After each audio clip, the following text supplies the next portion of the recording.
Hey guys, good morning.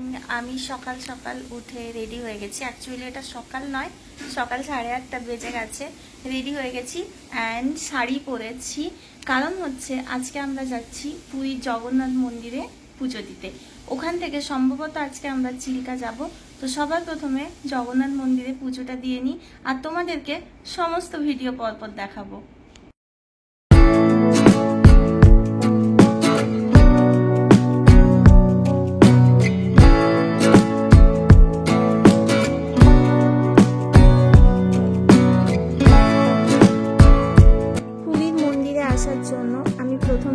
খুব excited ছিলাম। সেই কবে থেকে ভাবতাম যে পুরীর মন্দিরে আমি জগন্নাথ দেখব। হ্যাঁ, আমাদের পরিবারের একখানা জগন্নাথের মন্দির আছে। সেটা অবশ্য যারা আমাকে খুব ক্লোজলি জানে তারা জানেন যে আমাদের পরিবারের কুলদেবতাই হচ্ছে জগন্নাথ। তার জন্যই বোধহয় জগন্নাথের প্রতি আমার একটা আলাদাই ভালোবাসা। যাই হোক, জগন্নাথ মন্দিরে আসার জন্য এখানে সবার আগে মোবাইল ফোন জমা দিতে হবে।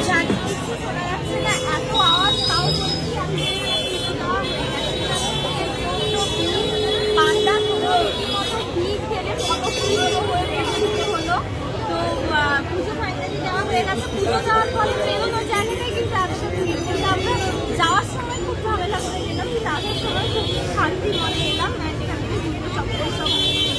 আর এই যে প্রসাদ দিয়ে বাড়ির সবাইকে দেবো। এবার চলো আমরা কিছু ব্রেকফাস্ট করি, তারপর আমরা শিলচর যাবো। পুরী যাওয়ার কথা শুনে আমার শাশুড়ি মা বলেই দিয়েছিলেন যে স্নেহা, পুরী যাচ্ছিস, পুরী থেকে পুরীর গজা আনিস। শাশুড়ি মা অবশ্য 6-7 বার নাকি পুরী গেছেন, এবং ওনার রেকমেন্ডেশনে এবারে আমি আর অনেক জোড়ায় গেলাম পুরীর মন্দিরে পুজো দিতে। তাই শাশুড়ি মার কথা রাখতে সবার আগে আমি মন্দিরে পুজো দিয়েই গেছিলাম পুরীর গজা কিনতে।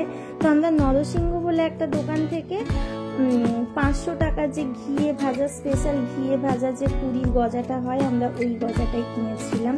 বাট একটা কথা বলছি গাইস, আমি পুরীর জগন্নাথ মন্দিরে গিয়ে একটু নয়, অনেকটাই না ডিসঅ্যাপয়েন্টেড হয়েছি। মানে জগন্নাথ অ্যাকচুয়ালি সবার না, মানে ভগবানের ওপর তো সবারই অধিকার থাকা উচিত, কিন্তু সাধারণ মানুষ যাদের কাছে টাকা নেই তারা ভিড়ের লাইনে ঠেলাঠেলি করে যাচ্ছিল মন্দিরে পুজো দিতে। আর যারা টাকা খরচা করতে পারছিল তারা ভিআইপি গেট দিয়ে যাচ্ছিল মন্দিরে পুজো দিতে। ভেতরে গিয়ে এত ভিড় আর পান্ডাদের এত দৌরাত্ম্য যে ঠিক করে মন্দিরের মধ্যে দাঁড়িয়ে জগন্নাথ দর্শনটুকুই করা গেল না। যাই হোক, ভগ্ন মনোরথ নিয়ে আমরা মন্দির থেকে বেরিয়ে গেলাম চিল্কার উদ্দেশ্যে। চিল্কা হ্রদে নৌকোয় করে ভ্রমণ করার জন্য এখানকার যে সরকারি টিকিট কাউন্টার হয় সেখানে গিয়ে আমাদেরকে টিকিট কাটতে হলো। এখানে পুরো চিল্কায় 3টে জায়গা ঘোরানোর জন্য টিকিটের মূল্য ছিল 5,800 টাকা। এখন যাচ্ছি চিল্কা, তার জন্য আমরা এখানে বোট ভাড়া করতে এসেছি। তো এখানটায় বোটের প্রাইস কত? 5,000 টাকা, 5,300 এখানে বোটের প্রাইস, প্রাইভেট বোটের। আর যদি স্পিড বোট নিই তাহলে কত পড়বে? এক্সট্রা 500 পড়বে। আর যদি স্পিড বোট না হয় তাহলে এক্সট্রা 500 পড়বে। অনেক বেশি প্রাইস। 4 ঘন্টা আমাদেরকে ওখানে ঘোরাবে। আর ওখানে একটা আইল্যান্ড আছে, ওখানে আইল্যান্ডে গিয়ে আমরা লাঞ্চ করতে পারবো। এগেন চিল্কা হ্রদও আমাদেরকে ডিসঅ্যাপয়েন্টই করলো। কিন্তু চিল্কা হ্রদে যাওয়ার পথে এই যে রাস্তাটা না, এই রাস্তাটায় যেতে যেতে আমার বারবার নিজের গ্রামের কথা মনে হচ্ছিল। সমুদ্রের ধারে থাকা মানুষ, তাই সমুদ্রের ধারে সমস্ত জায়গাগুলোই যেন নিজের বাড়ি বলে মনে হয়। কিন্তু হ্রদের মুখে যাওয়ার যে রাস্তাটা, এটা সত্যিই মনোমুগ্ধকর ছিল। খানিকটা রাস্তা হাঁটার পরেই চোখের সামনে দেখতে পেলাম চিল্কা হ্রদ। যেই চিল্কা হ্রদের কথা আমি এত বছর ধরে শুধু শুনেই এসেছি, কখনো চাক্ষুষ দেখিনি। চিল্কা হ্রদে বোটিং করার জন্য আমাদেরকে এই লাইফ জ্যাকেটগুলো পরতে হবে। তার জন্যই ওই যে সামনে যে দাদা যাচ্ছেন, যিনি আমাদেরকে ওই বোটটা ঠিক করে দিয়েছেন, তো ওনাদের কাছ থেকেই আমরা নিয়ে নিলাম কয়েকটা লাইফ জ্যাকেট।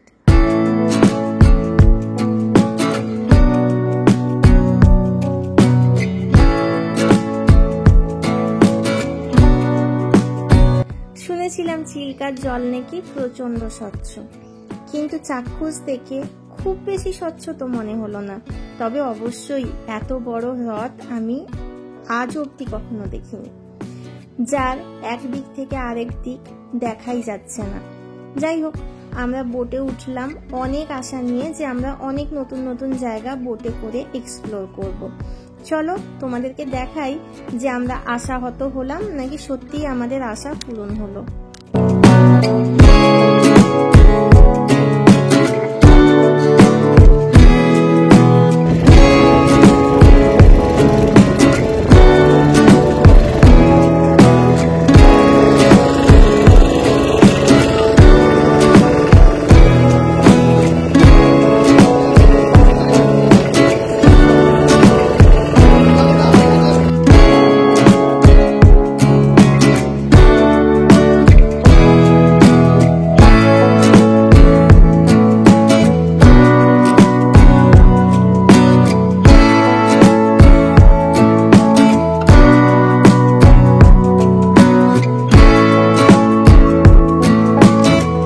খানিকটা পথ আসার পরে লাল কাঁকড়ার দ্বীপ বলে একটা দ্বীপে আমাদেরকে দাঁড় করানো হলো, যেখানে চারিদিকে অনেক অনেক গাছপালা ছিল, সবুজে ভর্তি একটা দ্বীপ। হ্যাঁ, দ্বীপটা দেখতে অবশ্যই সুন্দর, কিন্তু সেখানে লাল কাঁকড়া পাওয়া যায় বলে আমার মনে হলো না।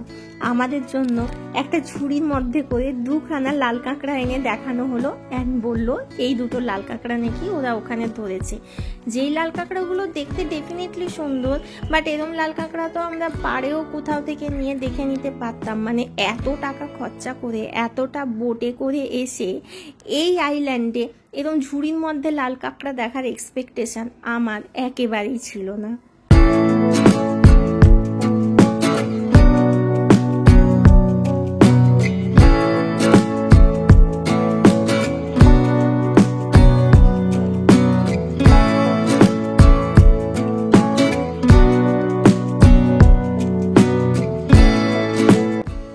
আমরা চললাম বোটে করে সি মাউথ দেখতে।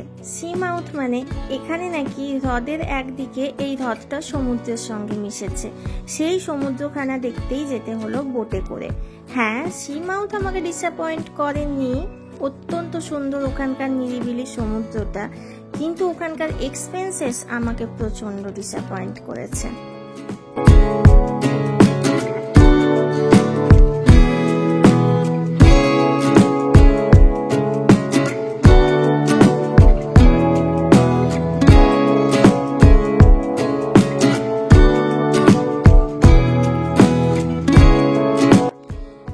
চিল্কা হ্রদের বুকে গড়ে ওঠা এত সুন্দর সুন্দর আইল্যান্ডগুলোকেও যে মানুষ পিকনিক করার নামে এত নোংরা করে রাখতে পারে, সেটা চিল্কায় না গেলে আমরা বুঝতেই পারতাম না। এই সুন্দর ঝাউবনের পথটা গিয়ে মিশেছে সামনের ছোট্ট সি বিচটায়, এবং সেই সি বিচটা অত্যন্ত সুন্দর এবং নিরিবিলি, কিন্তু এই ঝাউবনটাকে মানুষ এত নোংরা বানিয়ে রেখেছে, এত সুন্দর ঝাউবনটার মনোরম দৃশ্য একদম সর্বনাশ করে রেখেছে। যাই হোক, ঝাউবনটা পেরিয়েই আমরা গিয়ে পৌঁছলাম অবশেষে সমুদ্রে। খানিকটা উঁচু বালি পেরোলেই চোখের সামনে বিস্তীর্ণ নীল সমুদ্র, যেটা ওই নোংরা ঝাউবনের দুঃখটাকে কিন্তু অনেকটাই ভুলিয়ে দিল।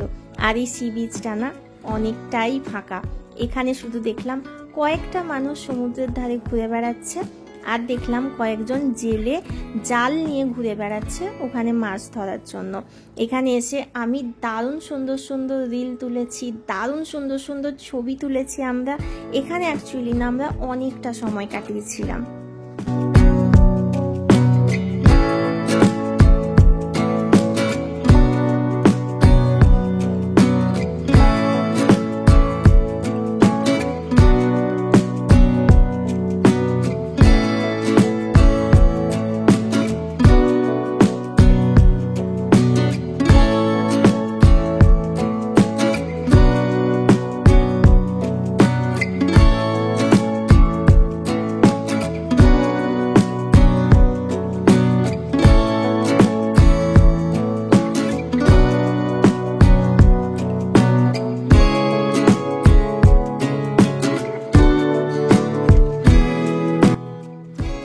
জেলেরা সমুদ্রে জাল ফেলে টাটকা টাটকা মাছ ধরছিল। ওই মাছ দেখে আমরা লোভ সামলাতে পারলাম না, জেলেদের কাছ থেকে টাকা দিয়ে আমরা মাছ কিনে নিলাম আমরা ভেবেছিলাম যে এখান থেকে মাছ কিনে সামনে যে ছোট ছোট দোকানগুলো আছে যারা এর 3 গুণ দামে মাছ ভাজা বিক্রি করছে, ওদের কাছে নিয়ে গিয়ে আমরা এই মাছগুলো দেবো আর খানিকটা টাকা দিয়ে বলে দেবো যে জম্পেশ করে ভেজে দাও, আজ দুপুরে আমরা এই মাছই খাবো। যেমন ভাবনা তেমন কাজ। জেলেদের কাছ থেকে টাটকা টাটকা মাছ নিয়ে আমরা সামনের দোকানে গিয়ে বললাম যে আমাদেরকে ভেজে দাও, আমরা এখানে এই মাছের ভাজাই খাবো। আর গাইস, ওই মাছগুলোর টেস্ট না অসাধারণ ছিল, অসাধারণ। সমুদ্র থেকে ধরা টাটকা টাটকা মাছের টেস্ট আলাদাই হয়, সেটা সমুদ্রে গিয়ে মাছ ধরিয়ে খেতে গিয়েই বুঝতে পারলাম।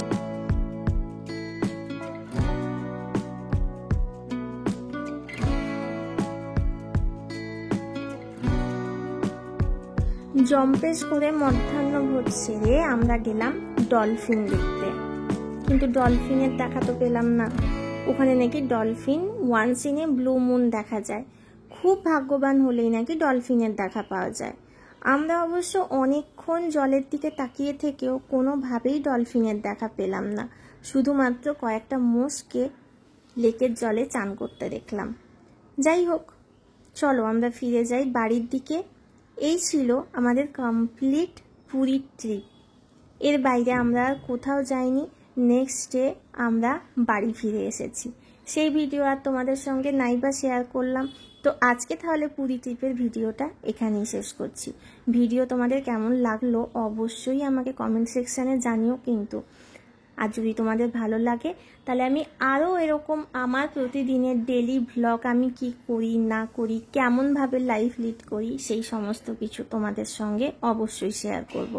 তার জন্য তোমাদেরকে কমেন্ট সেকশানে অবশ্যই জানাতে হবে যে তোমাদের এই ভিডিওগুলো কেমন লাগছে। আজকের ভিডিও এখানেই শেষ করছি। টাটা।